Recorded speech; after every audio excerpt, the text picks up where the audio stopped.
نحمدہ ونصلی علی رسولہ الکریم اما بعد قال النبی صلی اللہ علیہ وسلم لکل قوم عید وہذا عیدنا صدق رسولہ النبی الکریم۔ معزز دوستو، آج عید الفطر کا بابرکت دن ہے اور یہ دن ہم حضور صلی اللہ علیہ وسلم کی سنت کے پیش نظر خوشی اور مسرت کے ساتھ منا رہے ہیں۔ نبی اکرم صلی اللہ علیہ وسلم کا ارشاد ہے کہ ہر قوم کا عید کا ایک دن ہوتا ہے اور ھذا عیدنا، یہ ہماری عید ہے۔ نبی اکرم صلی اللہ علیہ وسلم نے جب دین حق کے غلبے کا عملی اظہار غزوہ بدر میں کیا، 17 رمضان المبارک کو جو پہلا رمضان تھا، اس میں غزوہ بدر میں فتح حاصل ہوئی اور دشمن کی کمر توڑ کر رکھ دی گئی۔ اس سے واپسی پر آپ صلی اللہ علیہ وسلم نے یہ سب سے پہلی عید منائی ہے۔ سن 624 عیسوی میں سب سے پہلے عید الفطر منائی گئی اور اس وقت سے لے کر اب تک پوری امت پورے تسلسل کے ساتھ عید الفطر کا یہ دین مناتی ہے۔ یہ فطر رمضان کے مکمل ہونے پر، رمضان کے افطار پر، جب مجاہدات اور قیام اللیل مکمل ہو جاتے ہیں، اور مجاہدہ بھی وہ جو نبی اکرم صلی اللہ علیہ وسلم نے فرمایا کہ سخت گرمی کے موسم میں غزوہ بدر کے موقع پر دشمن کی طاقت کو توڑ دیا، تو سسٹم کے ٹوٹنے جو روزے کی طاقت سے ہوا، اس کی یاد میں یہ سب سے پہلا دن عید الفطر کا منایا گیا۔ اس میں یہ خوشی اور مسرت بھی تھی کہ دشمن کی طاقت ٹوٹی، ظلم کا نظام ختم ہوا، اس کے 70 بڑے بڑے سردار قتل ہوئے، اس امت کے فرعون کا خاتمہ ابو جہل کا ہوا، اور اسی طریقے سے 70 بڑے بڑے سردار گرفتار کر لیے گئے۔ گویا کہ دشمن کی سیاسی طاقت ٹوٹ گئی، اور اسی طریقے سے مسلمانوں میں مجاہدے اور جد و جہد کا جو ایک مہینہ گزارا، اس کا بھی اختتام ہوا، تو اس کی یاد میں یہ دن منایا جاتا ہے۔ اور خوشی کا یا عید اور مسرت کا یہ دن، یہ اللہ کے نام کے غلبے سے اس کا آغاز کیا جاتا ہے۔ دنیا کی قومیں اپنے لیے یادگار دن مناتی ہیں اور ان یادگار دنوں کا آغاز محض خوشی اور مسرت کے لایعنی کھیل کود تماشے سے کرتی ہیں، لیکن یہ جو دن عید کا ہمارے لیے مقرر ہوا ہے، اس میں مسلمانوں کی اجتماعیت قائم کرنا ہے، اور اس اجتماعیت کے ذریعے سے اپنی اجتماعی شان و شوکت کا اظہار کرنا ہے۔ حضرت الامام شاہ ولی اللہ دہلوی فرماتے ہیں کہ یہ مسلمانوں کے جتنے بھی اجتماعات ہیں، خاص طور پر عید الفطر کا اور حج کا اجتماع، یہ دراصل مسلمانوں کی اجتماعی قوت کا، اس کی عظمت کا، اس کی شان کی بلندی کا اظہار ہے۔ غلبہ دین اور اظہار دین کی ایک شکل ہے، اور اس میں تمام مسلمانوں سے کہا گیا ہے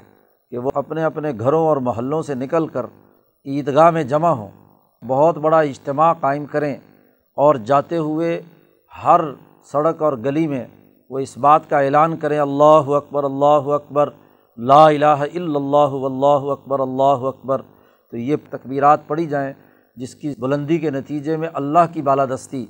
اللہ کے نظام کے غلبے کا اعلان ہو، اور ایک راستے سے جائیں اور دوسرے راستے سے آئیں، تاکہ ہر ایک جگہ پر اللہ کی سربلندی کا اعلان ہو۔ اور پھر نماز ادا کرنی ہے، خطبہ سننا ہے، اور نماز میں بھی زائد 6 تکبیرات ہمارے لیے مقرر کی گئیں، تاکہ اللہ کی بڑائی اور سربلندی کا اس مسرت کے موقع پر 6 مزید اضافے کے ساتھ دونوں رکعتوں میں اس کے غلبے کا اعلان کیا جائے، اللہ کی بڑائی کا اعلان کیا جائے۔ تو نماز اللہ کے سامنے سر بسجود ہونے، خدا پرستی کا اظہار کرنے، اس اجتماعیت کو برقرار رکھنے کے لیے ہے۔ اور پھر نماز کے بعد اجتماعی طور پر خطبہ سننا بھی ضروری ہے،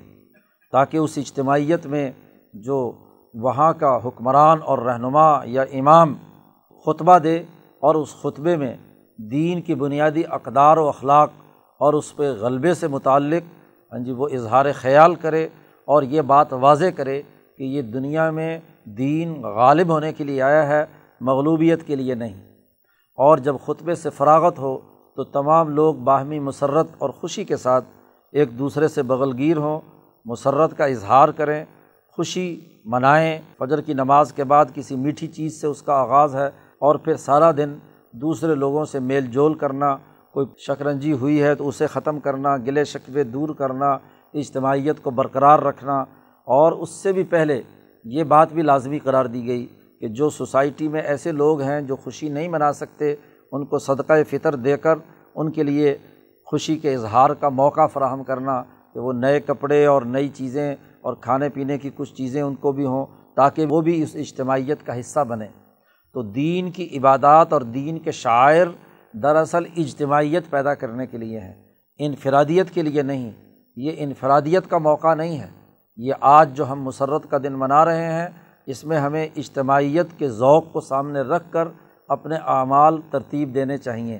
اپنی جو انفرادی گلے شکوے ہیں وہ دور کرنے چاہیے، اجتماعی طور پر مسرت کا اظہار کرنا چاہیے، خوشی کا اظہار کرنا چاہیے، ایک دوسرے کے ساتھ میل جول ہونا چاہیے، اپنی جو گزشتہ غلطیاں اور کوتاہیاں ہیں انہیں دور کرنا چاہیے۔ اور پھر اس عید الفطر سے پہلے کی جو رات گزری ہے اس میں ہمیں اللہ کی طرف سے انعامات نازل ہوتے ہیں، لیلۃ الجائزہ اسے کہا جاتا ہے، کہ رمضان کے 30 دنوں کے بعد اللہ کی طرف سے جو انعامات آ رہے ہیں ان کے حصول کے لیے جد و جہد کرنا، دعاؤں میں مشغول رہنا، ایک دوسرے کے ساتھ میل جول کرنا، یہی اس عید کی بنیادی چیز ہے۔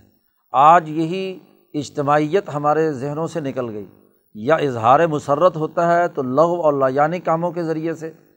اور عبادات کی طرف توجہ نہیں ہوتی، اور یا اگر عبادات کی طرف کچھ لوگ اگر توجہ دیتے ہیں تو وہ اظہار مسرت اور باقی تمام چیزوں کو اس طریقے سے اہمیت نہیں دیتے، اور وہ زیادہ سے زیادہ انفرادی معاملہ ہوتا ہے۔ اس کو زیادہ سے زیادہ اجتماعی معاملہ بنانے کی کوشش کرنی چاہیے، اپنی سوسائٹی میں، اپنے محلے میں، اپنے گرد و پیش کے ماحول میں، اپنے رشتہ داروں میں، اپنے عزیز و اقارب میں۔ اس کو اجتماعیت کے نقطہ نظر سے دن کو منائیں گے تو یہی کامیابی کا دن ہے۔ اور چونکہ یہ عظمت شان کا دن ہے، غلبہ دین کے اعلان کا دن ہے، اس لیے غلبہ دین کے نظریے کو پیش نظر رکھ کر یہ مسرت کا دن منائیں تو یہی کامیابی کی بات ہے۔ اللہ تعالیٰ آج عید کے دن کو ہمارے لیے بابرکت بنائے، بامسرت بنائے،